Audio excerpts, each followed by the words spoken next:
Isa ang pagmamahal sa mga pinakamasasarap na pakiramdam. Wala na yatang mas hihigit pa kung ang taong minamahal mo ay mas minamahal ka ng lubusan.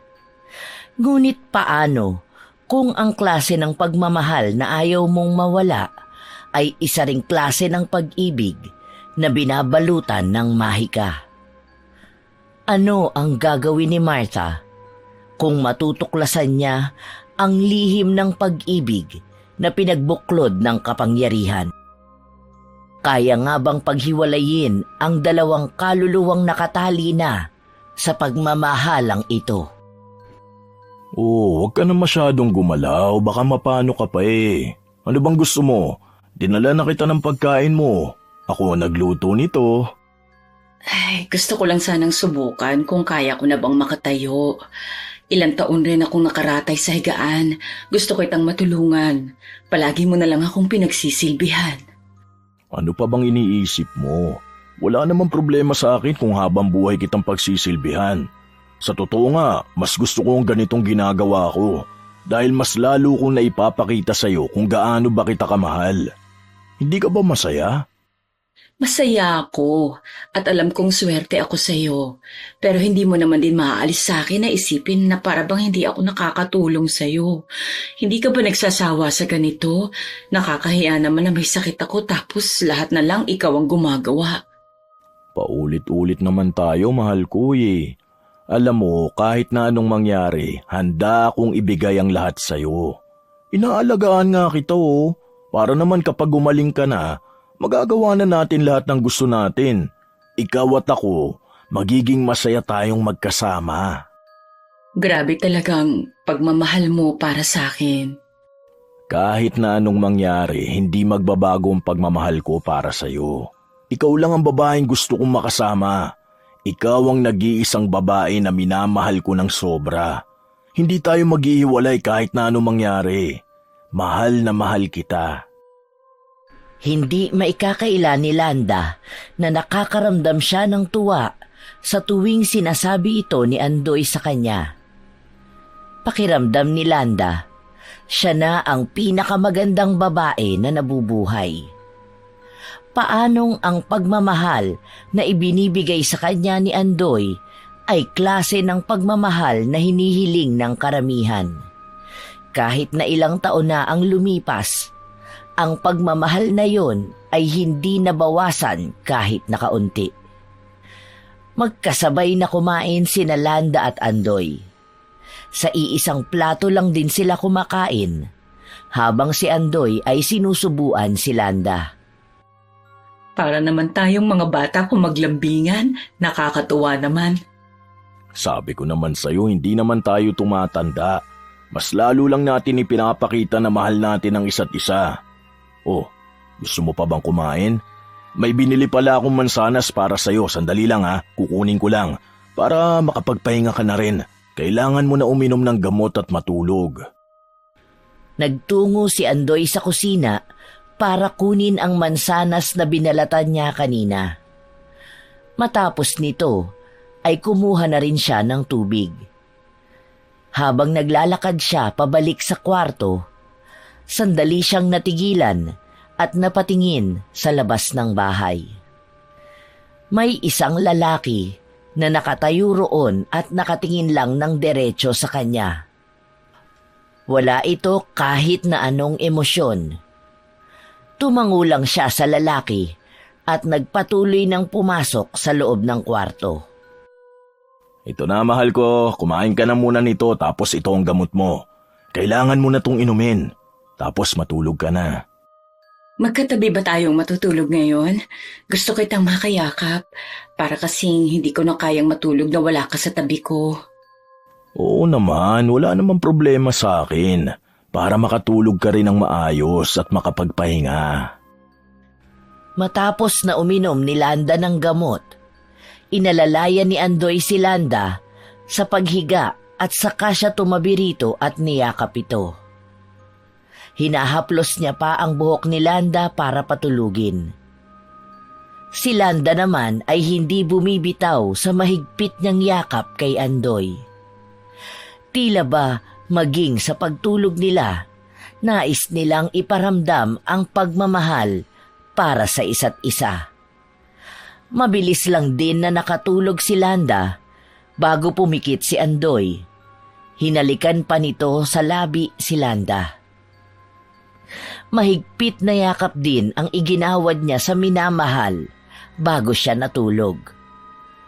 Kinaumagahan, nagising si Landa dahil sa liwanag na tumama sa mga mata niya.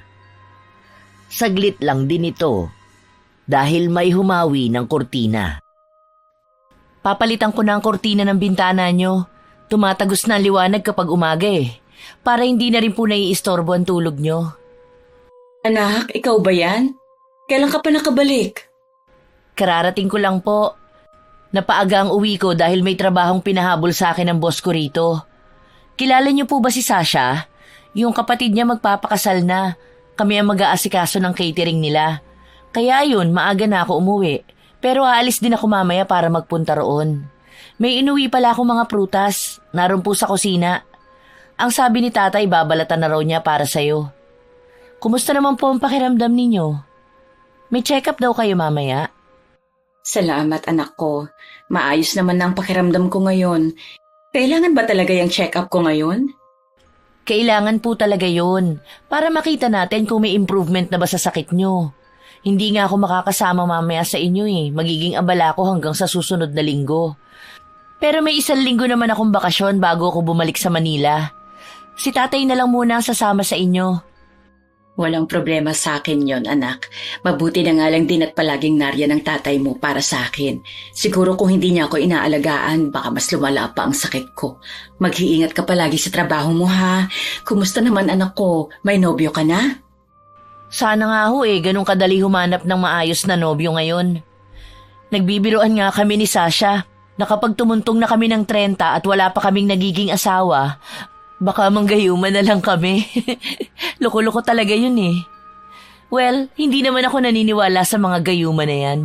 Wala naman kasing ganyan sa tunay na buhay. Sige pala, Nay. Kailangan ko na umalis. Baka naghihintay na rin sa akin si Sasha. Humalik muna sa pisngi ng nanay niya si Martha bago ito umalis. Nagpaalam din siya sa kanyang tatay na abala sa loob ng kusina na maghanda ng makakain ng kanyang ina. Ilang sandali pa, bumalik sa pagkakahiga si Landa. Nakatulala siya sa kisame habang ang isipan niya ay blanko. Oh, parang ang lalim yata ng iniisip mo. Kanina ka pa ba? Hindi ata kita napansin na pumasok sa kwarto. Para naman kasing ang lalim ng iniisip mo Tungkol ba saan yan?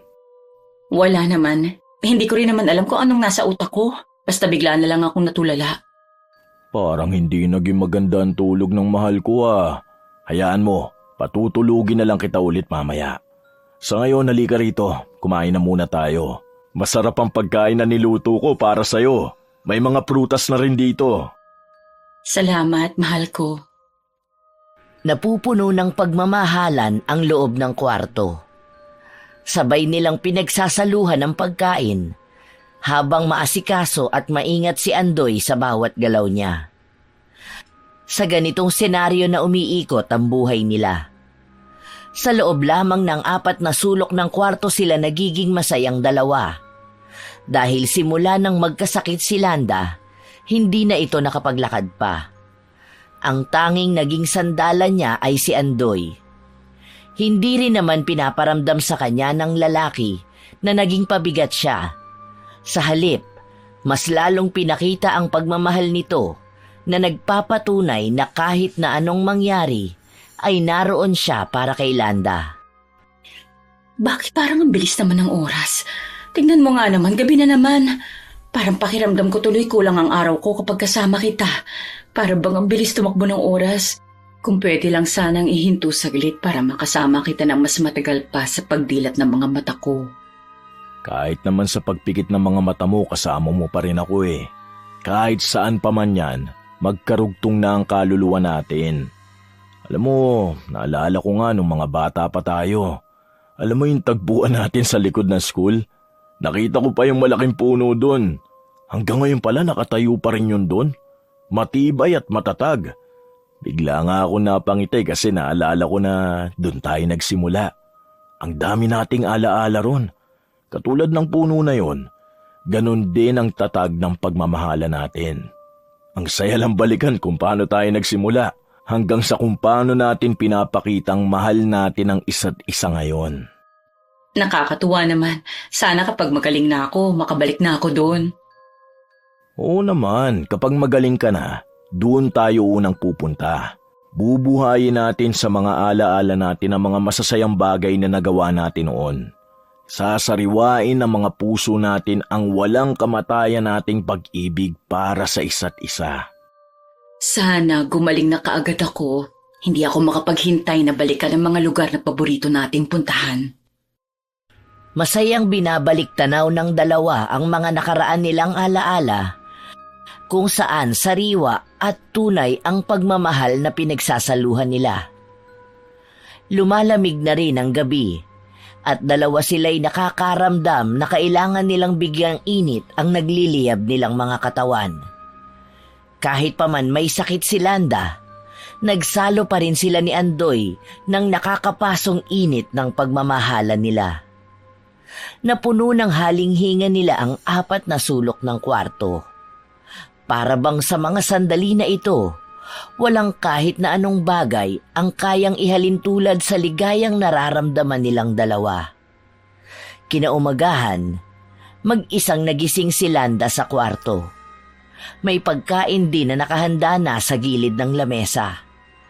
Naririnig niya rin ang boses ng kanyang anak at papalapit ito sa kwarto. Gising ka na pala, Nay. Pasensya na, nagising pa yata kita dahil malakas ang boses ko.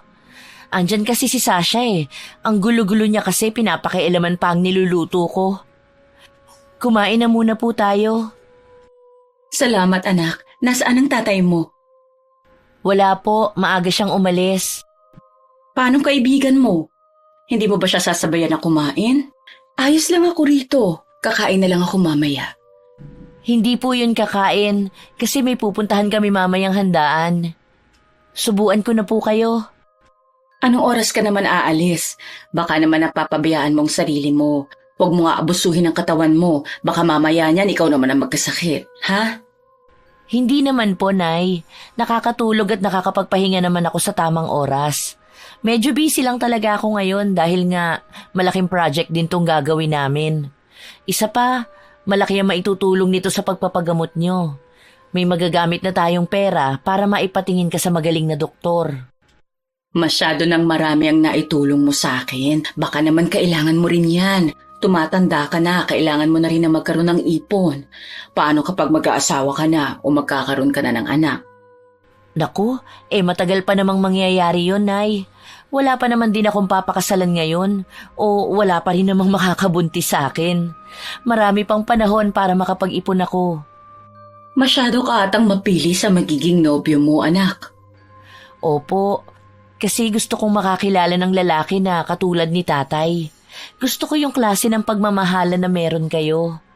Kasi simula bata pa lang ako, nakikita ko na kung gaano nyo kamahal ang isa't isa. Kaya ganong klase ng pagmamahal ang gusto ko. Hindi ako magkakaroon ng nobyo kung hindi rin lang ganong klase ng pagmamahal ang mararanasan ko.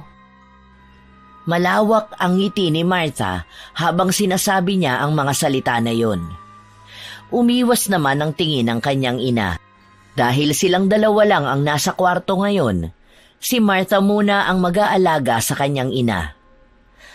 Nang mapakainan niya ito, pinainom niya ito ng gamot. Saka lang siya umalis nang dumating na ang kanyang ama. Sige po, Nay, aalis na kami ni Sasha. Hindi ko po alam kung anong oras ako makakauwi mamaya o baka nga bukas na. Sige na po. Ano, tara na. Gusto ko na kumain ng marami. Humalik sa pisngi ng ina si Martha bago ito lumabas ng kwarto. Ano, tara na. Gusto ko na kumain ng marami. Panay ka ganyan, alam naman natin na hindi ka kumakain ng marami sa mga handaan. Siyempre naman, sa ganda kong to, baka mamaya may gayuma pang makain ko. Talaga bang may magbabalak pang gumayuma sa'yo? Nagtawanan ang dalawang magkaibigan habang naglalakad sila palayo ng bahay. Hindi rin napansin ni Martha na may nakabangga siyang isang lalaki. Balak pa sana ni Martha na humingi ng paumanhin sa lalaki, ngunit nagmamadali itong maglakad. Hinayaan na lang niya ang lalaki dahil nagmamadali rin sila na makapunta sa handaan. Nang makarating na sila roon, maraming tao at ang iba roon ay kilala nila. Ang dami naman palang tao rito, no? Malamang handaan eh. Kahit naman sa kasal ng kapatid mo marami ring tao. Baka nga doon ka pa makakita ng magiging nobyo mo. Halatang hindi nakikinig si Sasha. Nakatanaw lang siya sa paligid na para bang may hinahanap siya. Sinundan ni Martha ang tingin na yon. Ayun siya! Sino? Sinong nandyan? Ang magiging nobyo mo ba? Alin ba kasi dyan? Ang dami naman tao. Ayun, yung lalaki na nakasuot ng itim. Nakikita mo ba? Yung kausap ng babaeng maiksi ang buhok. Oh, nakikita ko na. O bakit anong meron sa kanya? Naalala mo yung sinasabi ko sa'yo na marunong sa love spell? Siya yun. Seryoso ka ba, Sasha? Akala ko naman kung anong nangyayari at kailangan mo pa siyang ituro. Akala ko naman may naging atraso na siya sa'yo. Hindi naman. Baka gusto mo lang naman magpagawa ng love spell. Hindi ba may sinasabi kang nagugustuhan mo? Tapos gusto ko rin naman ata niya. Gawin mo na para sure na ang happy ending. Ayoko nga. No, as in never ko gagawin yan. Bakit kailangan ko pa magkaroon ng love spell? Ang gusto ko, yung pagmamahal na mararamdaman namin sa isa't isa ay bunga ng tunay na damdamin, hindi likha ng mahika.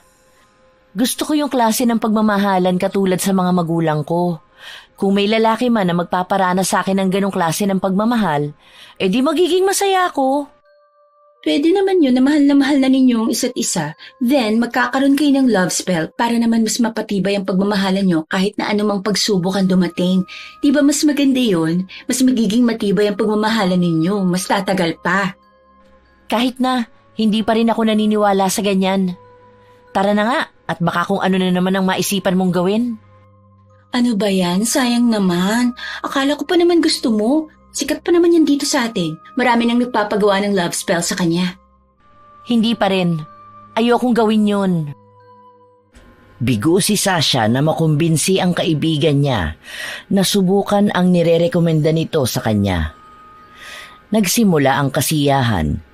May mga nakita silang mga dating kaibigan. Nakakilala rin ng mga bagong tao. Sa katunayan, ngayon na lang ulit naging masaya si Martha sa tagal niyang nakasubsob sa trabaho. Nakakatulong din sa kanya ang pagkilala ng bagong tao sa buhay niya. Sa saya nila, hindi nila namalayan na sumapit na ang gabi. Ang dami na ata natin masyadong nainom. Pakiramdam ko lasing na lasing ako. Ano, hindi mo na ba kaya? Kailangan ko na umuwi. Alam mo nang may trabaho pa ako bukas. Halika na, iuwi na muna kita. Baka kung ano na namang maisipan mong gawin eh. Baka manggayuma ka ng mga pogi dyan sa paligid. Wala nga akong natipuhan. Saka ko nagagawin yon kapag magkasabay na tayo manggagayuma. Tumawa lang si Martha. Baka sa kanilang dalawang magkaibigan na lasing na sila. Kahit na ayaw pa ni Sasha na umuwi, hinila siya ni Martha. Sabay silang nagtungo roon kaya dapat ay sabay din silang uuwi. Hindi rin naman ganun kalayo ang bahay ni na Sasha. Kaya nang maihatid ni Martha ang kaibigan, agad siyang nagtungo sa bahay nila.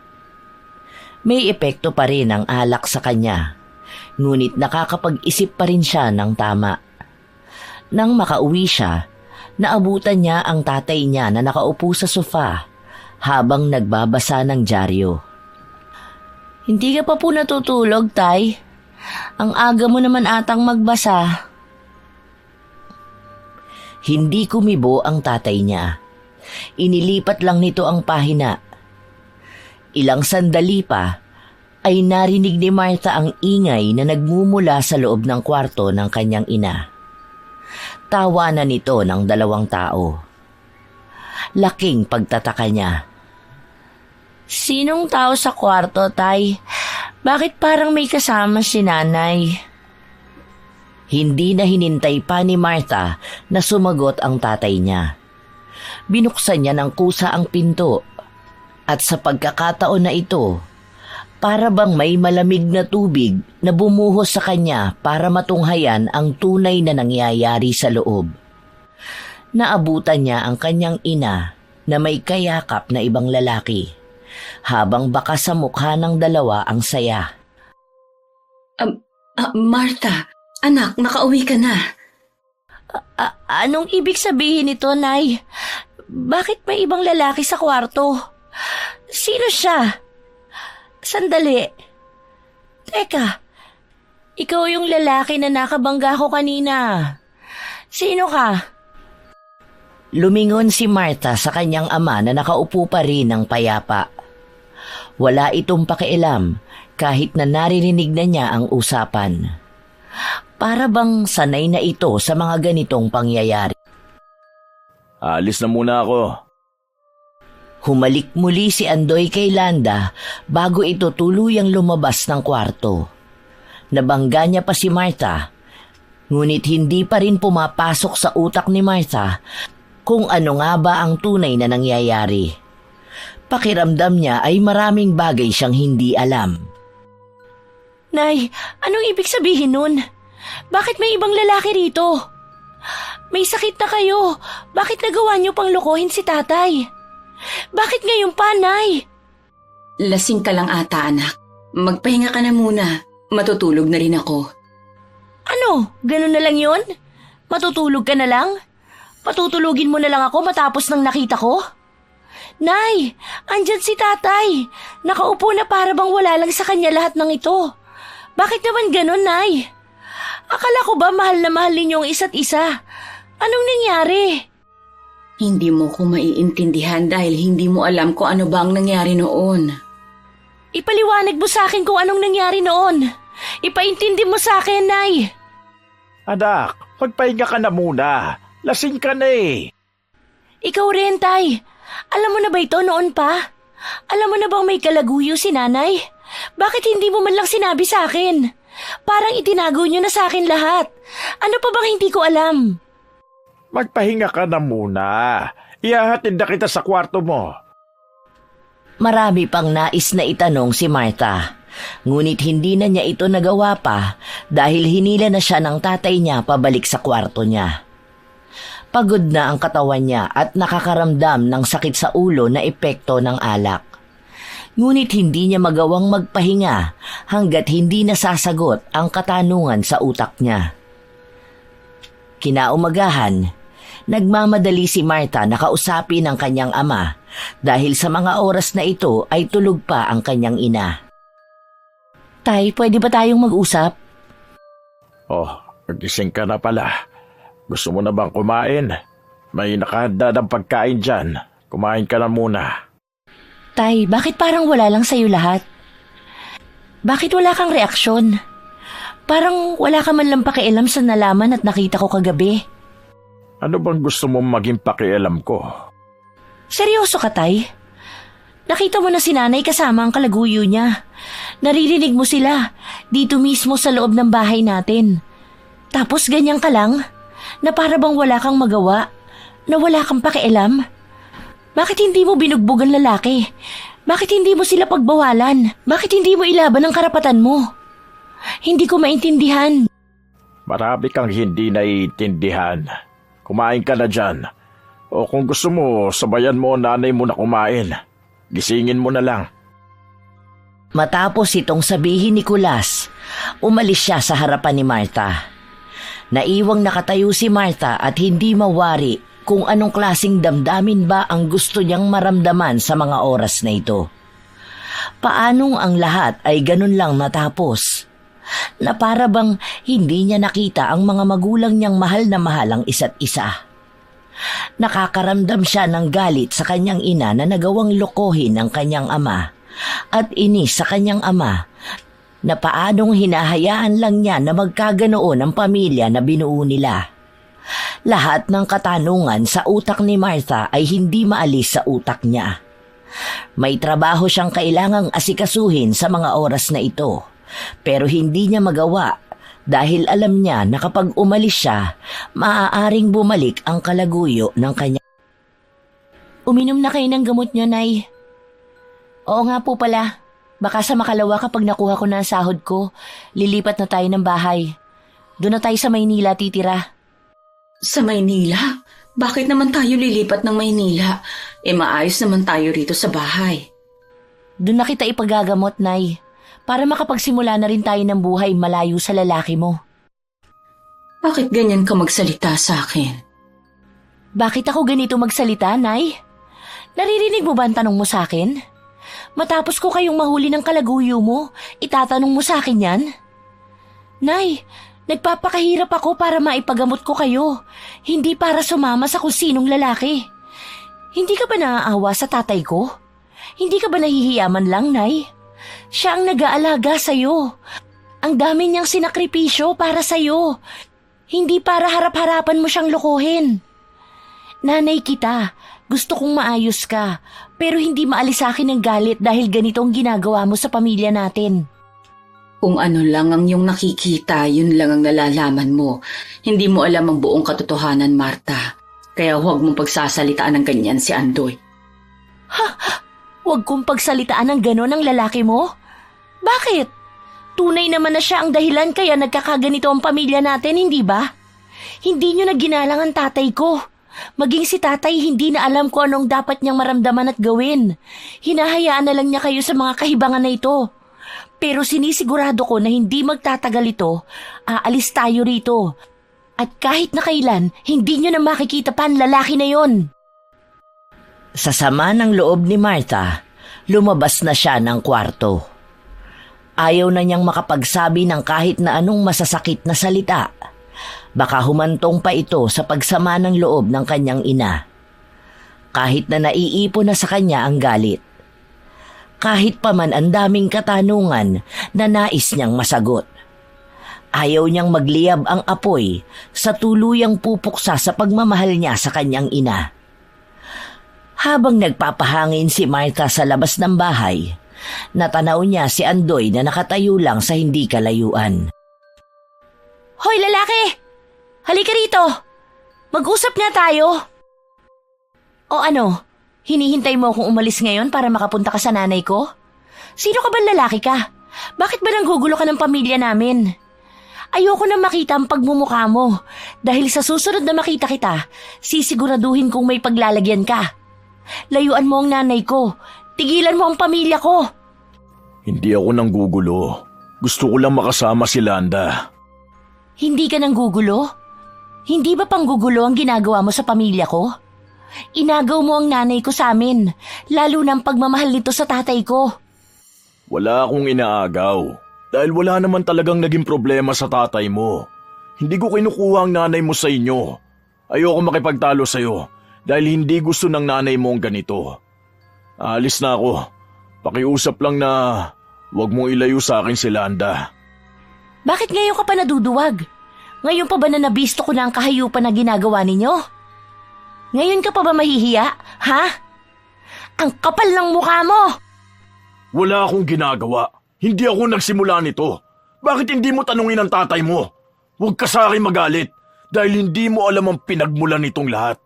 Hindi kita papatulan dahil ayoko ng gulo. Ang gusto ko lang, mabawi ang babaeng mahal ko. Hindi nyo na siya magagawang ilayo pa sa akin. Hindi na nakapagsalita pa si Martha dahil dali-dali na rin na umalis si Andoy. Ngayon, mas lalo na siyang naguguluhan. Hindi rin siya makakaalis ng bahay dahil alam niya na humahanap lang ng tiyempo ang lalaki para makasama ang kanyang ina. Habang nakatayo si Martha at nakatanaw kay Andoy papalayo, dumating naman ang kaibigan niyang si Sasha. Martha, bakit parang hindi ka nakatulog ng maaga? Sino naman makakatulog sa mga nalaman ko? Nakakabwisit lang. Bakit? Anong nangyari? Basta, Saka ko nalang sasabihin sa'yo. Hindi mo na ako aalis ngayon. May mga inaayos pa ako eh. Magkita na lang tayo sa susunod. Agad na umalis si Martha sa harapan ng kaibigan niya. Hanggang ngayon ay namumutawi pa rin sa kalooban niya ang galit sa kanyang ina. Ngunit may katanungan kung ano ang tinutukoy ni Andoy patungkol sa nalalaman ng kanyang ama. Katulad ng sinabi ni Martha, hindi nga siya lumabas ng bahay. Hindi niya rin kinibo ang kanyang ina na patuloy na umiiyak dahil sa kagustuhan nitong makita si Andoy. Mula sa sala, naabutan ni Martha ang kanyang ama na nagbabasa ng dyaryo. Kalmado lang itong nakaupo roon. Tay, maaari ba tayo mag-usap? Kung tungkol yan sa nanay mo at kay Andoy, hindi ko alam kung may maisasagot ako sa iyo.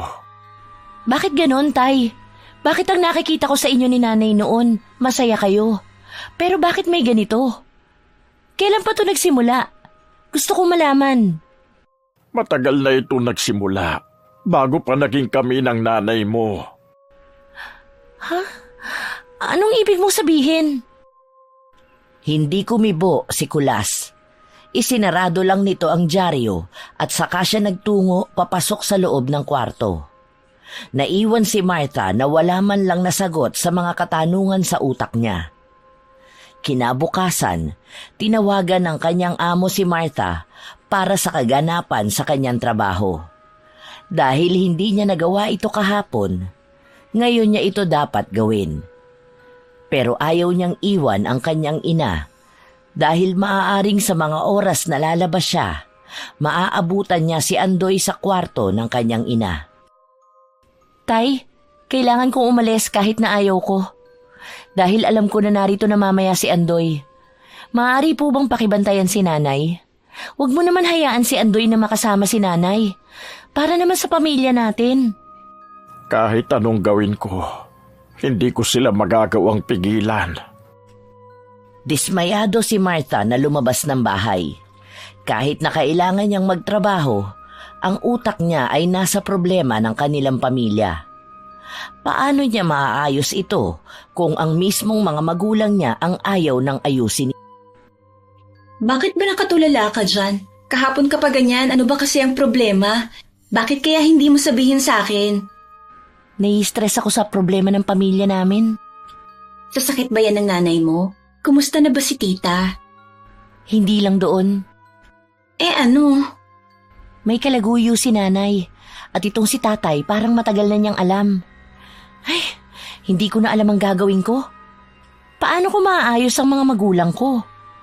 Ano? May kalaguyo ang nanay mo? Paano nangyari yun at kailan pa? Hindi ko alam kung kailan nagsimula, pero nahuli ko sila noong isang gabi. Tapos ngayon, parang mas mahal pa nila ang isa't isa kaysa sa pagmamahalan ng mga magulang ko. Paano nangyari yun? Hindi ko na alam ang gagawin ko. Ngayon pa ba masisira ang pamilya namin? Kung kailan ang dami na naming napagdaanan. Tapos ito pang si tatay, parang matagal na niyang alam pero para namang wala siyang pakialam at hinahayaan niya lang. Ang sakit sa ulo. Napangalumbaba si Martha sa lamesa. Ang utak niya ay hindi na alam kung ano pa nga ba ang dapat na isip. May naisip ako. What if mag-cord cutting ka? Ano na naman yung cord cutting na yan? Kung ano-ano na naman yung naiisip mo. Makakatulong to sa nanay mo, lalo na kung malaki ang koneksyon nila ng kalaguyo niya. Kailangan natin kumausap ng witch na marunong gumawa ng cord cutting. Ano namang maitutulong yan para maayos ang problema ko? Magiging maayos ba ang mga magulang ko at titigilan na ba ni Andoy ang nanay ko? Oo naman. Alam mo ba na kapag ang dalawang kaluluwa ay pinagbuklod, itong cord cutting ang nakakatulong para paghiwalayin sila. Sa paraan na maputol na ang cord, ang koneksyon nila ay mawawala na rin. Ibig sabihin, hindi na sila mananabik sa isa't isa. Alam mo kasi, once na ang lovers ay may malalim na ugnayan sa isa't isa, nahihirapan silang bitawan ng koneksyon na meron sila. May oras pang damdamin nila ay iisa pa rin kahit na malayo sila sa isa't isa. Kaya kahit anong gawin, hindi sila makalimot. Parehas lang ito sa mga ex na, tapos gusto nilang mabilis makapag-move on. Kailangan na nilang putulin ang koneksyon na nakaugnay sa kaluluwa nila. Saan mo naman nalaman yan? Para namang nakakatakot yan. Hindi ba mapapahamak ang nanay ko riyan? Alam mo naman na may sakit siya. Hindi naman ito delikado. Isa pa magaling ang kakilala ko. Gusto mo bang puntahan natin siya ngayon? Para naman mawala ng problema mo. Ano, tara na. Sigurado kang hindi masama yan, ha? Hindi yan masama. Marami na kayong gumagawa niyan. Hello girl, marami na akong kakilala na gumagawa niyan. Hindi ka pa kasi nagmamahal kaya hindi mo alam ang pagiging desperada na makapag-move on ka agad. Maniwala ka, magaling tong kakilala ko. Sa kanya nagpa-cord cutting ang ate ko noon. Tignan mo ngayon, nakalaya na siya sa toxic ex niya. May pag-aalangan man si Martha sa sinasabi ng kaibigan niya, sinubukan niya pa ring makinig. Wala namang mawawala kung susubukan niya ito, kahit na hindi siya naniniwala sa mga ganitong bagay. Ang gusto niya lang ay maging maayos na ang pamilya niya at mailayo ang nanay niya sa kalaguyo nito. Nagtungo ang magkaibigan sa bahay ni Manong Isko. Siyang tinutukoy ko, Martha. Ano bang ipagagawa ninyo? Halika kayo at pumasok muna kayo sa loob. Inobserbahan ni Martha ang loob ng bahay. Madilim ito at may isang altar kung saan mukhang doon ginagawa ang mga ritual. Pinaupo silang dalawa bago naglabas ng kandila ang matanda. Gusto ko po sanang subukan ng cord cutting. Para ba sa'yo at sa dati mong kasintahan? Hindi po. Para po sa nanay ko at sa kalaguyo niya. Pwede po ba yun? Maaari naman natin itong gawin. Alam mo ba ang pangalan ng kalaguyo ng nanay mo? Andoy po ang kalaguyo, habang Landa naman ang pangalan ng nanay ko. Kung ganoon, sa puting kandila na ito, iukit mo ang pangalan ng iyong ina. At sa itim na kandila naman, iukit mo ang pangalan ng kalaguyo. Sinunod ni Martha ang sinabi sa kanya ni Manong Isko. Nang matapos siya, naglapag ng isang lapad na plato ang matanda. Nilagyan niya ito ng asin at ilang mga bagay na hindi rin alam ni Martha kung ano. Nakatingin lang siya sa ginagawa ni Manong Isko, hanggang sa ilagay na ang dalawang kandila. Itong cord na ito ang magsisilbing ugnayan nilang dalawa. Ilalagay ko ito sa kandila upang makita natin kung sino sa kanila ang unang puputol nito. Ipinaikot ni Manong Isko ang itim na sinulid sa dalawang kandila, saka nito inapuyan ang mga kandila. Pinagmamasdan nila kung paano matunaw ang mga kandila, ngunit hindi napuputol ang sinulid na nakalagay doon. Matayog ang apoy, hindi rin ito magalaw kahit paparang may hangin sa paligid. Habang pinagmamasdan ito ni Manong Isko, napapailing siya. Hanggang sa tuluyang natunaw ang mga kandila ng magkasabay, ngunit hindi naputol ang ugnayan ng dalawa. Anong nangyari? Ang akala ko ba dapat mapuputol yan? Bakit natunaw ang mga kandila tapos wala namang nangyari? Ganyan ba talaga yan? May mali atang nangyayari. Mukhang masyadong malakas ang pagkakakapit nilang dalawa. Ngayon lang nangyari sa akin ang ganito. Sandali lang, ulitin natin. Inulit nila ang proseso ng pagpapahiwalay sa dalawa. Ngunit katulad ng nauna, walang nangyari. Naupod ang kandila, ngunit hindi nila naputol ang koneksyon na nag-uugnay sa dalawa. May kakaiba sa kanilang dalawa. Malakas masyado ang puwersa ng tali nila. Ang paghihiwalay sa kanila ay hindi kinakaya ng cord cutting. Hindi itong makakatulong sa iyo para mapaghiwalay sila. Anong ibig sabihin nito? Hindi na sila magkakahiwalay kahit na kailan? Paano nangyari yun? Ganong kalakas ang pagmamahalan na nararamdaman nila? Paano naman yun nangyari? Nasaan na ang pagmamahal ng nanay ko sa tatay ko? Hindi lang ito normal na pagmamahalan. May mahika sa likod nito. Maaaring sumailalim sila sa love bind spell. Kung tunay nga ang iniisip ko, ibig sabihin hindi mo basta maaalis ang pagmamahalan nila gamit lang ang cord cutting. dahil ang pagmamahalan nila ay selyado na ng mahika. Anong pwede kong gawin? Dapat malaman mo kung paano ito nagsimula, ano ang ginawa nila, sino ang gumawa, at nasaan mismo ang pinagsilidan ng pagmamahalan at sumpaan nila. Ibig sabihin parang gayuma ito? Hindi ito basta gayuma. Para silang dalawa na mismo ang gumawa nito. Maaaring nung panahon na mahal nila ang isa't isa, doon nila ginawa ang ritual para hindi na sila magkahiwalay pa. Kailangan mong makita ang pinagsilidan nila. Sa paraan na yon, masisira mo ang koneksyon na meron sila. Ito ang paraan para maputol mo ng tuluyan ang ugnayan nila. Saan ko naman makikita yon? Paano ko naman malalaman na yun ang kailangan ko? Kadalasan ito ay nakalagay sa garapon. May mahalagang bagay sa kanilang dalawa na nasa loob ng garapon at selyado ito ng kandila. Pero sa oras na makita mo ito, huwag mong basta bubuksan dahil maraming bagay ang maaaring makasama sa iyo. Naging interesado si Martha na malaman kung ano ba ang sinasabi sa kanya ni Manong Isko. Hindi niya pinaniniwalaan ang ganitong mga bagay, pero ngayon, para bang minumulat sa kanyang kaisipan ang tungkol sa mga mahika. Umuwi na si Martha para makausap ang kanyang ama. Gusto niya ring makita kung naroon nga ba si Andoy at hindi siya nagkamali. Sa pagdating niya, sakalang umalis si Andoy.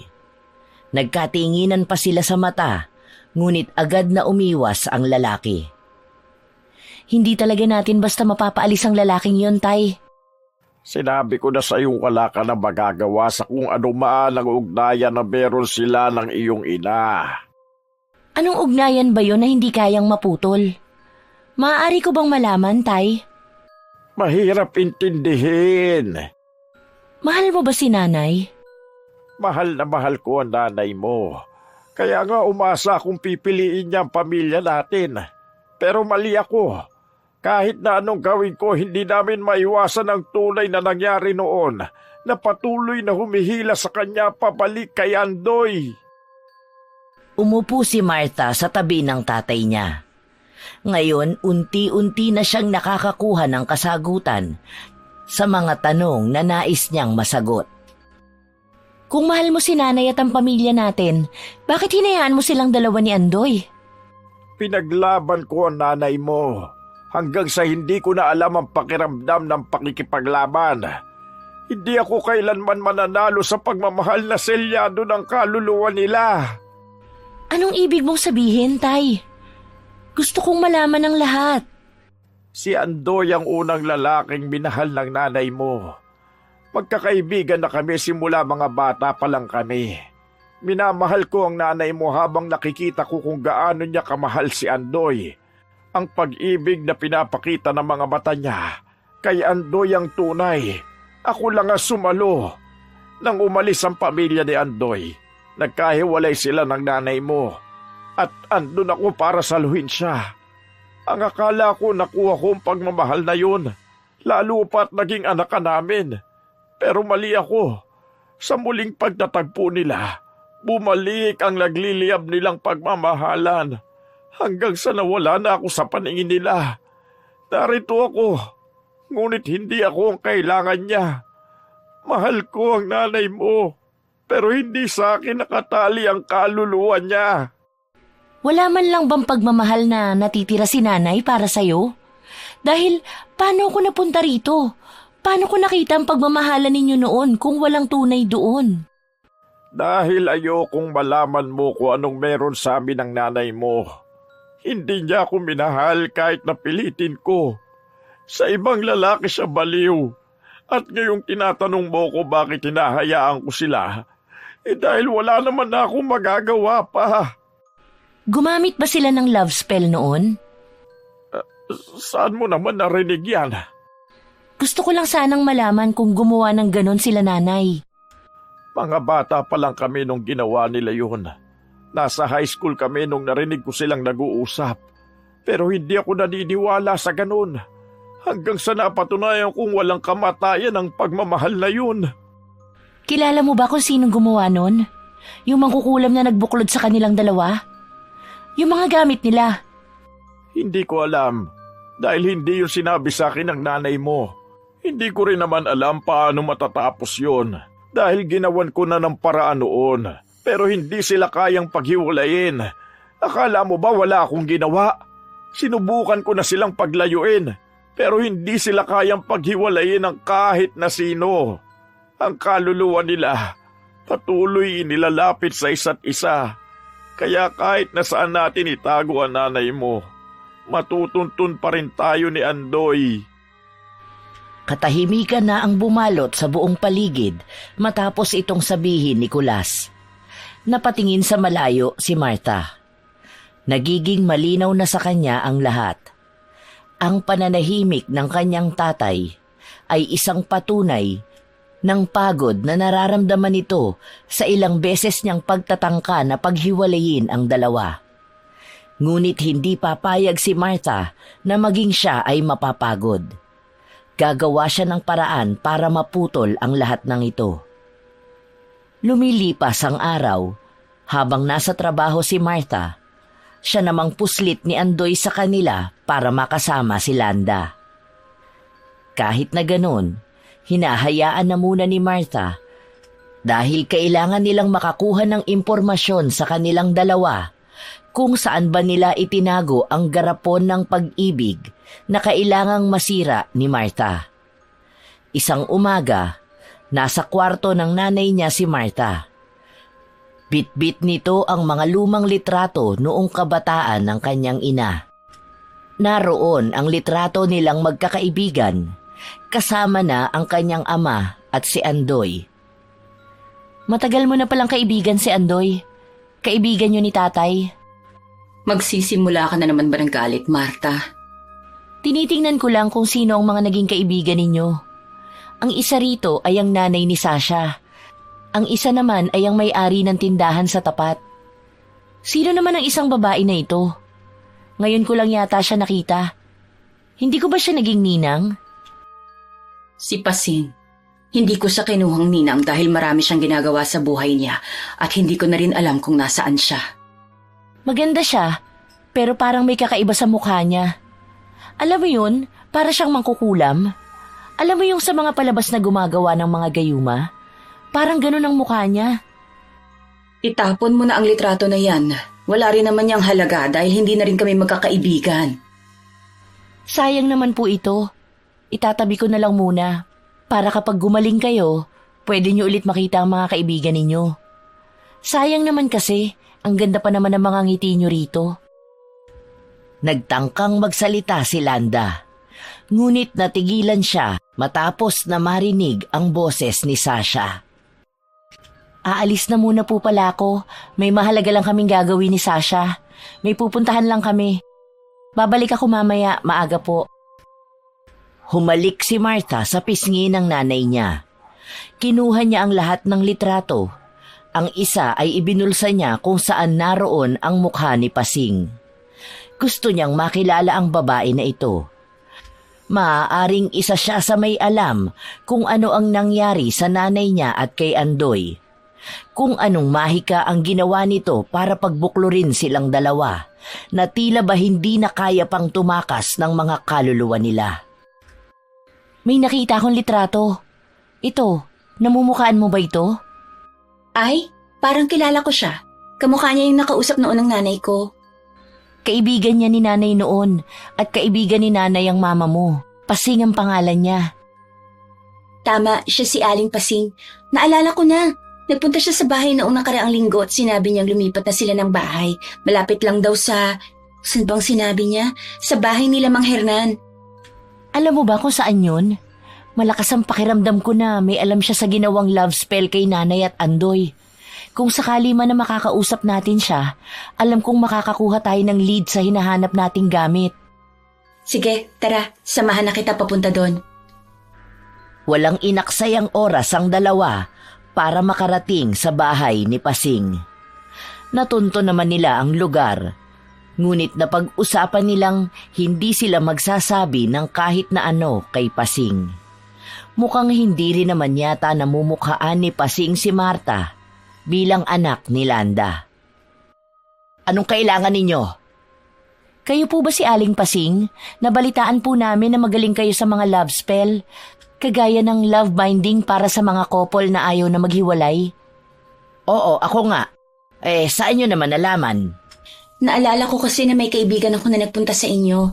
Ang sabi niya maganda raw ang gawa ninyo. Oo naman, kaya ko ang kahit na anong love spell.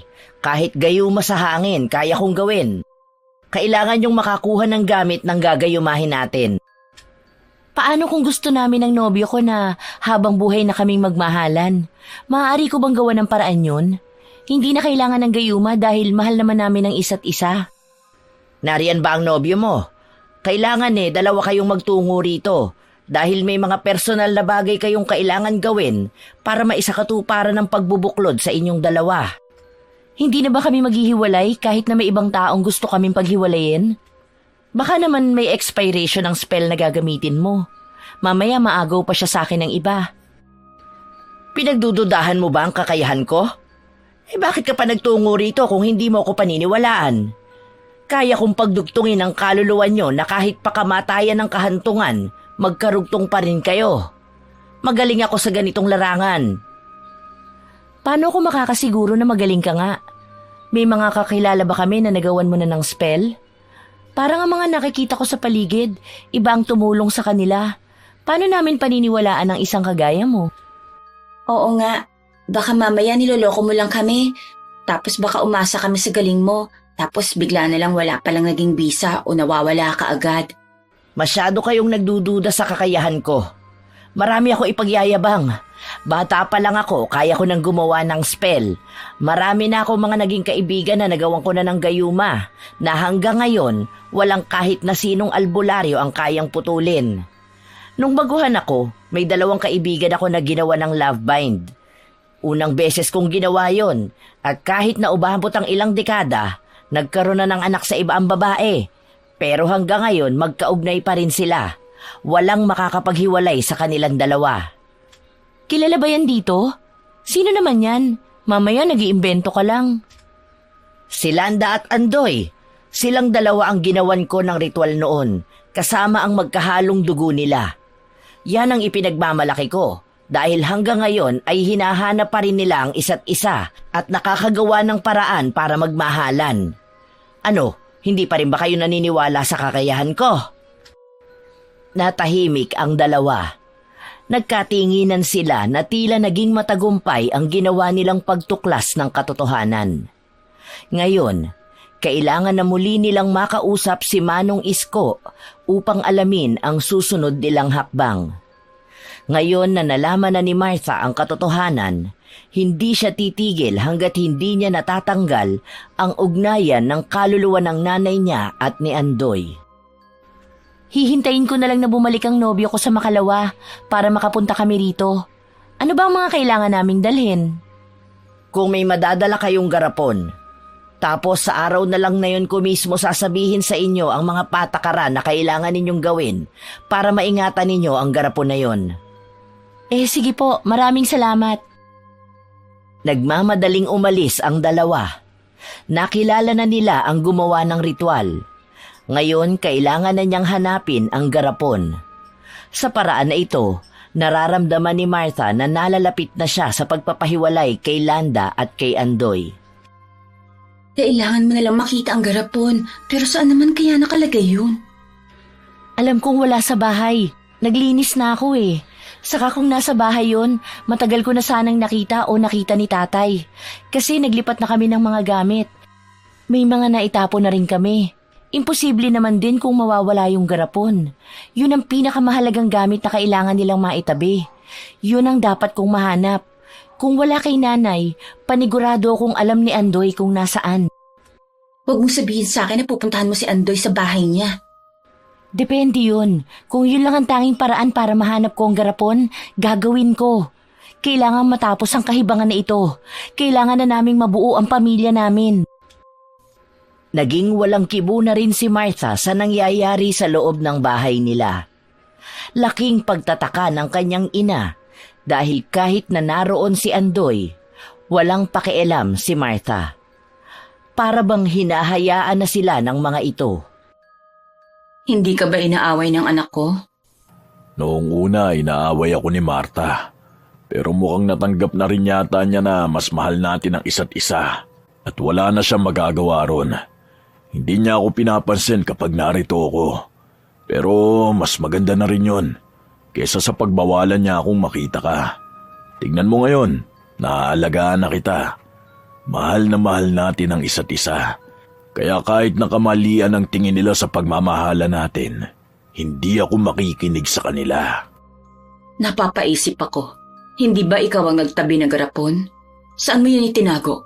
Ang dami nang nangyari, pero maingat mo pa rin itong inaalagaan. Nakatabi lang yun sa bahay. Pero kapag wala ako dun, katulad ngayon, may pinagtataguan ako. Hindi ko hahayaan na masira yun. Katulad kung paano ko hindi hahayaan na magkahiwalay tayo. Laman ng garapon na yun ang sumpaan natin. Dugo at kaluluwa na natin ang nakabuklod doon. Kaya kahit na anong mangyari, hindi tayo magkakahiwalay. Walang makakapaghiwalay sa atin. Wala, mahal ko. Ingatan mo yung mabuti.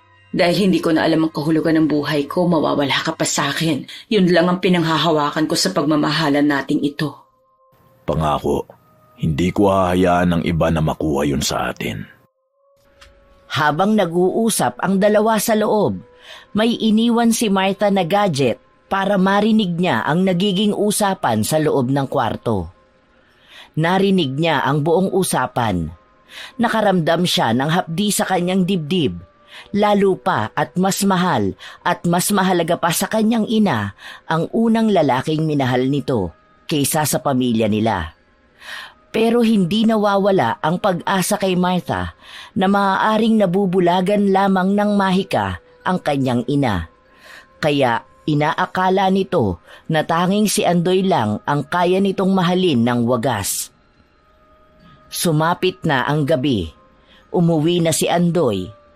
At sa pagkakataon na ito, sinundan ni Martha ang lalaki para tuklasin kung saan ito itinago ang garapon. Naglakad sila patungo sa lumang eskwelahan. Sa likod noon ay may malaking puno. Anong ginagawa niya rito? Huwag niya sabihin na dito niya tinatago ang garapon. Nakita ni Martha ang paghuhukay ni Andoy. Lumilingon pa sa paligid ang lalaki para tingnan kung may nakakakita ba sa kanya. Nang mapagtantong walang ibang tao, pinagpaganito ang garapon na nakuha niya. Hindi naman ito ganun kalaki. Matapos nito, nagmamadali na rin siyang tumakbo palayo. Kinaumagahan, mag-isa lang si Martha na nagtungo sa likod ng eskwelahan. Naghukay siya sa gilid ng puno para mahanap ang garapon. Ayun, nakuha rin kita! Alam mo bang ikaw ang nagpapagulo ng pamilya namin? Mabuti na lang at nahanap na rin kita. Ito na rin ang pagtatapos ng kahibangan ng pagmamahala na to. Dali-dali si Martha na nagtungo sa kaibigan niya para ipakita ang garapon. Nakikita mo ang laman? Halatang luma na to masyado, no? Pero hindi pa rin siya nababasag. Tapos ang laman niya sa loob, ano yan? Parang buhok? Tapos may mga kuko rin? Ayan na ang sinasabi ni Manong Isko na nag-uugnay sa kanila. Sa pagkakatanda ko, pinatakan din nila ng dugo nila yan sa loob. Kaya mahirap din silang paghiwalayin kasi yung parehas na parte ng katawan nila ay nariyan sa loob. Basagin ko kaya to para mawala na. Tapos sunugin ko yung nasa loob. Wag! Baliw ka ba? Nakalimutan mo na ba yung sinabi ni Manong Isko? Hindi mo yan pwede basta buksan o basagin dahil may kapalit yan sa'yo. Paano kung mamatay ka pa? E di wala ka na rin nagawa para sa pamilya mo. Dali na natin yan kay Manong Isko. Hindi na nagdalawang isip ang magkaibigan na magtungo sa bahay ni Mang Isko. Ngunit habang naglalakad sila, nasa lubong nila si Andoy. Pawisan ito at baka sa mukha ang takot. Nasaan ang garapon? Anong garapon? Mukha bang may garapon akong dala? Alam kong ikaw ang kumuha ng garapon doon. Ilabas mo na kung hindi magkakasubukan tayo. Magkakasubukan? Sige, bakit hindi natin subukan ngayon? Para makita mo rin kung sino kinakalaban mo. Handa akong gawin ang lahat para sa pamilya ko. Subukan mo lumapit sa akin o sumunod sa amin. Sisigaw ako at ipakukulong kita. Sige, gawin mo ngayon! Napalakas ang pagkakasabi ni Martha, kaya nakuha nila ang atensyon ng mga tao na nasa paligid nila. May mga kalalakihan naman na naalarma kaya lumapit sa kanila. Dahil sa takot ni Andoy, tumakbo ito palayo. Tara na, Sasha. Bago pa may magawa ang lalaki na yon, kailangan natin siyang maunahan. Kailangan na natin maputol ang koneksyon na meron sila ng nanay ko. Tumakbo na ang dalawa patungo sa bahay ni Mang Isko. Inilabas ni Martha ang garapon at doon ay inilagay nila ito sa gitna ng 3 kandila. Nakaukit doon ang pangalan ni na Andoy, Landa at ang gumawa ng ritual na si Pasing. Nasabi na ni Martha ang lahat kay Manong Isko, kaya tila alam na ni Manong Isko ang kanyang magiging hakbang. 3 silang narito. Kailangan natin maalis ang koneksyon nilang 3. Magsisimula na muna ako sa unang ritual. Sandali lang, may itatanong lang po ako. Wala bang magiging masamang epekto ito sa aking ina kung sakali man na matanggal natin ang pagkakaugnay nila ni Andoy? Ngayon lang ako gagawa ng ganito, kaya hindi ako sigurado kung ano maaaring maging kapalit nito. Pero panigurado kung may magiging kabayaran. Hindi ko sigurado kung sino sa kanilang 3. Hindi niyo ba magagawa ng paraan na maiiwas ang nanay ko? Susubukan ko. Nagsimula na si Manong Isko sa ginagawa niyang ritual. Ipinaikot niya ang pula at itim na sinulid paikot sa 3 kandila, sa kanya ito sinindihan. Hindi kagaya nung una na naging kalmado ang mga kandila. Ngayon ay nagpapakita ng kaligsihan ang mga apoy. Lumalakas at lumalamig ang hangin. Tila ba isang puwersang nagbabanta sa kanilang huwag nang ipagpatuloy ang ginagawa nila. Nanatiling tahimik ang magkaibigan, habang si Manong Isko ay umuusal ng mga orasyon. Habang nauupod ang kandila, unang naputol ang pulang sinulid sa kandila ni Landa. Ngunit natigilan ito sa kandila ni Andoy at nanatiling matibay ang kay Pasing. Gumagawa siya ng kontra sa atin. Sino po? Si Pasing. Gumagawa siya ng puwersa para hindi ito matuloy. Mukhang doon lumapit si Manong Andoy. Hindi ba magkaibigan sila? Si Aling Pasing ang gumawa ng paraan para makapagbuklod sila ng nanay mo. Maaaring mas lumalakas ito lalo pa ngayon na matagal na rin niyang nagawa ang ritual. Pupuntahan ko sila. Kailangan ko silang mapigilan. Dito ka lang, Sasha, ha? Hindi maaaring manalo sila. Kahit pag-gaano nakatagal ang ginawa nila, hindi yun maaaring maipagpatuloy pa ng mahabang panahon. Dali-daling lumabas si Martha. Kailangan niyang maunahan na makapunta sa bahay ni na Aling Pasing bago pa man maubos ang kandila na niritwalan ni Manong Isko. Buo sa dibdib ni Martha na ngayong gabi ay makakawala na ang kanyang ina sa pagkakatali nito sa hibang na pagmamahalan nila ni Andoy. Agad din naman na nakarating si Martha sa bahay ni na Aling Pasing. Malakas ang puwersa niyang itinulak ang pinto. Bumungad naman sa kanya ang 2 na gumagawa nga ng ritual. May 3 kandila rin na pinaiikutan ang bukas na garapon. Tila ba gumagawa sila ng bagong ritual para tuluyang magbuklod ang 2 at hindi na kailan paman maghihiwalay. Nahihibang ka na, Andoy! Nahihibang na kayong 2! Kaya pala wala na akong tiwala sa'yo nung unang beses kitang nakita. Nilaro mo ko sa mga palad mo para lang mapaamin ako sa ginawa ko. Pero nagkamali ka ng kinalaban. Hindi ako papayag na ikaw ang sisira sa lahat. Ikaw ang sumisira ng paulit-ulit sa pamilya ko, kaya ikaw ang dapat na magbayad. Dalawa kayo ni Andoy. Hindi ako papayag na sirain ninyo ng tuluyan ang pamilya namin. Hindi ako naghintay ng matagal at nagpakahirap mahanap si Landa para lang mawala siya ulit sa akin. Lahat kaya kong gawin para sa pagmamahal ko sa kanya. Kahit pagawin kong mawala kayo ng tatay mo. Hindi na ngayon, hindi na kahit kailanman. Kami lang ni Landa magsasama habang buhay. Hindi ikaw ang mahal ng nanay ko. Minamahal ka lang niya dahil sa kahibangan na ginawa niyo. Ginamitan niyo siya ng mahika, kaya kahit kailan hindi ito magiging tunay na pagmamahal. Kami ng tatay ko ang pamilya ng nanay ko, hindi ikaw, at hindi ang hibang na pag-ibig na yan. Nagtangka si Martha na lumapit kay Aling Pasing para patayin ang mga kandila, ngunit natigilan siya nang si Andoy ang humila sa kanya at ihagis siya sa gilid na bahagi ng bahay. Napalakas ang pagkakahagis kay Martha, kaya nakaramdam siya ng sakit sa katawan. Nahirapan siya kaagad na makabangon. Ituloy mo na yan, Pasing. Huwag mong hayaan na masira nilang nasimulan natin.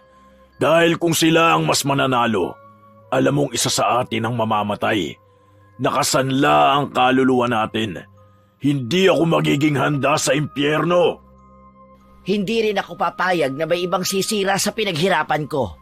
Hindi isang bata na walang alam sa ginagawa ko at mas lalong hindi ako papayag na matatalo ko ni Iska. Nagpapatuloy ang pagriritual ni Pasing, ngunit nababakas ni Martha ang hirap na dinaranas nito. Lumalakas ang ihip ng hangin. Nagwawala ang mga apoy, ngunit hindi nagpapatinag si Pasing. Napapansin din ni Martha ang lamat ng basag sa garapon. Paunti-unti itong kumakalat. Dahil dito ay mas lalong nanaig kay Martha na mas nananalo na sila. Dumadagdag pa ang pagkakaroon ng dugo sa ilong ni Pasing. Nagtangkang tumayo si Martha, ngunit malakas na sampal ang tumama sa kanya. Alam mo, hindi kita gustong saktan. Pero ikaw mismo ang gumagawa ng paraan para gawin ko ito. Alam mo bang matagal na kitang gustong patayin? Dalawa kayo ng tatay mo para bumuo na kami ng masayang pamilya ni Landa. Tanging ang ina mo lang ang pumipigil sa akin. Pero ngayon, may dahilan na ako para patayin ka. Bitawan mo ko. Nababaliw ka na talagang lalaki ka. Anong akala mo? Mamahalin ka talaga ng nanay ko kung wala yung mahika na ginawa ninyo? Pasensyahan tayo, pero alam nating natatalo na kayo. Parehas kayo ni Pasing, nahahalik sa impyerno! Nakakaramdam ng pamamanhid si Martha dahil sa pagsakal sa kanya ni Andoy. Humihigpit ang sakal na nagiging dahilan upang manghina si Martha. Nababakas niya sa mga mata ni Andoy na hindi ito gawa ng tao. Tila ba nalamon na ng kadiliman ang kaluluwa ng lalaki. At nang dahil sa pagmamahal, kaya niyang gawin ang lahat. Habang humihigpit ang sakal kay Martha, lumuwag ito dahil sa pagbagsak ni Andoy. Anak! Tay, anong ginagawa mo rito? Hindi sumagot ang tatay niya. Sa halip ay tinulungan niya si Martha na tumayo. Napatingin si Martha sa katawan ni Andoy na nasa sahig. Nakahawak ito sa batok niya habang may dugo ito. Marahil dahil ito sa paghampas ng kanyang ama. Kailangan nating mapatay ang mga kandila nila, Tay. Hindi maaaring silang manalo sa pinaglalaban natin. Dahil baka kung ano pa ang magawa nila kapag silang nagtagumpay. Nilingon nila si Pasing. Bakas ang panghihina nito pero patuloy siyang umuusal ng orasyon habang ang ilong niya ay dumurugo. Ako na ang gagawa, anak. Dahil tama ka nga. Kung tunay na mahal ko ang pamilya ko, dapat gumawa ako ng paraan noon pa lang na magsasalba ng pamilya natin. Hindi ka na sana umabot sa ganito, anak. Kaya ako na sa parte na ito. Ako na para sa pamilya natin. Inalalayan ni Kulas si Martha na lumabas ng bahay, saka ito bumalik papasok sa loob. Doon ay nagawa na ni Andoy na tumayo, pero nanghihina na silang parehas ni Pasing. Bakit ginagawa mo ito? Hindi ba maayos na naging kasunduan natin noon? Mga kaibigan ko kayo, kaya mahirap din sa kalooban ko ito. Pero hindi na dapat tayo aabot sa ganito kung noon palang pinigilan ko na kayo. Inaamin kong duwag ako noon, pero hindi na ngayon para sa anak ko at sa pamilya ko. At lalo na sa asawa ko. Asawa mo lang siya dahil inagaw mo siya sa akin. Hindi ko siya inagaw sa'yo. Wala akong inaagaw sa'yo, Andoy. Alam mong una siyang naging akin. Lahat ng inangkin mong ginawa mo para sa kanya ay ako ang gumawa. Pinaniwala mo siya noon na ikaw ang lalaking minahal niya. Na ikaw ang lalaking nagpapadala sa kanya ng mga mensahe na yun, ng mga bulaklak, maging ang mga pagkain na binibigay mo para sa kanya. Lahat yun sa akin galing. Ako ang unang lalaki na minahal niya. Kaya noong nagdududa na siya ay gumawa ka ng paraan para masigurado na magiging iyo siya. Hindi ba? Hindi niya alam na tunay na ritual na ang ginagawa niyo ni Pasing. Ang malaking pagkakamali ko ay pumayag akong gawin niyo yon. Nagtiwala ako sa inyo, pero pare-pareho kayo mga traidor. Lumayas ka na rito, Kulas! Huwag mong dagdagan ang pagkatalo namin. Hindi namin kailangan ng kaibigan na katulad mo. Anong katulad ko?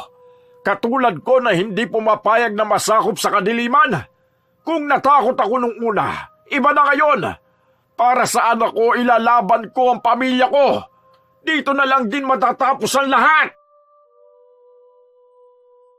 May kinuhang litrato si Kulas sa kanyang bulsa. Litrato ito nilang apat, noong mga kabataan pa nila. Mula sa isang kandila, sinunog ito ni Kulas. "Wag, Kulas! Wag!"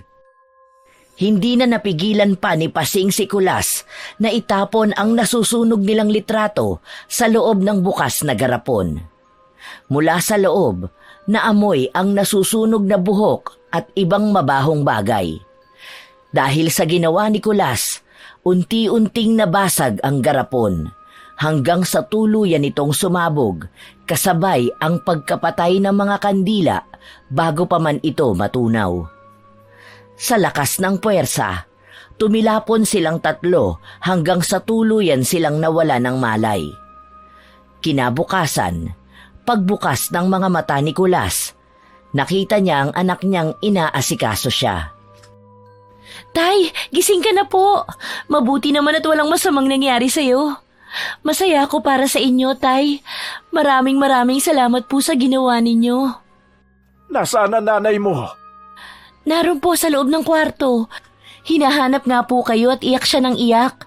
Humihingi rin siya ng tawad sa akin at sa mga nagawa niya sa pamilya natin. Mukha pong nawala na nga ang ugnayan na kumukulong sa kanila ni Andoy. Nasaan na sina Andong at Pasing? Si Aling Pasing, namatay po siya. Hindi niya kinayang kalabanin si Manong Isko. Nabasag na rin ang garapon. At gumana na rin ang cord cutting. Malaki ang naitulong ng ginawa niyo para maipanalo natin ito, Tay. Hindi napigilan ni Martha na yakapin ang tatay niya sa tuwa. Ngayon, alam niyang wala nang kahit na sino ang sisira sa pamilya nila. Maaari na nilang simulan ang panibagong buhay na masaya at buo ang pamilya. Nang makaya na ng tatay niya na makatayo, lumabas sila para magtungo sa kwarto kung saan naroon ang kanyang ina. Hindi rin mapigilan ni Landa na maging emosyonal nang makita ang kanyang asawa. Patawad, Kulas. Patawarin mo ko sa mahabang panahon na hindi ko man lang naiparamdam sa iyo na mahal kita. Patawarin mo ko sa mga sakit na idinulot ko sa iyo simula pa noon. Huwag mo nang intindihin pa yun. Huwag mo na rin isipin pa. Gagawa tayo ng panibagong alaala kung saan doon natin maihahayag ang tunay na pagmamahal na nararamdaman ng mga puso natin ngayon. Hindi pa huli ang lahat para sa bagong simula. Tama si tatay, dahil aalis na tayo rito at pupunta na tayo ng Maynila. Doon ay makakabuo na tayo ng bagong kwento. Lalo na kapag napagamot ka na namin at nagtuloy-tuloy na ang paggaling mo. Ikaw, si tatay at ako, masisilayan natin ang bagong mundo na lilikhain natin sa pamamagitan ng pagmamahala ng ating pamilya. Napakasayang pakinggan ito, lalo na at ngayon, wala nang pagpapanggap siyang nakikita sa mga mata ng kanyang ina. Tumitingin ito sa kanyang ama nang may tunay na pagmamahal. Natupad na niya ang pagputol ng ugnayan ni Nalanda at Andoy. Sa araw din na yon, nag-empake na ang mag-ama para sa magiging biyahe nila. Bago pa man sila umalis, nagpaalam si Martha na may pupuntahan lang siya. Nagpasama si Martha sa kaibigan niya para puntahan si Andoy sa bahay nito. Nang makarating sila, naabutan nila ang lalaki na nakaratay sa higaan. Hindi nito maigalaw ang buo niyang katawan. Anong ginagawa mo rito? Gusto ko lang sabihin sa'yo na aalis na kami rito. Ang buong pamilya namin ay magtutungo sa malayong lugar. At sa pagkakataon na yon, alam natin na hindi na kayo magkikita pang muli ng nanay ko. Wala na ang bagay na nag-uugnay sa inyo. Hindi na kayo hihilahin ng mga kaluluwa nyo pabalik sa isa't isa. Hiling ko rin na sana ay gumaling ka na at makilala mo na ang tamang tao para sa'yo. May pagkakataon ka pa naman para magmahal. Buksan mo ang puso mo sa pag-ibig na hindi pilit at hindi likha ng mahika. Hayaan mong puso mo ang makaramdam nito. Masarap ang tunay at purong pag-ibig. Sana maging aral na rin sa'yo ang nangyari.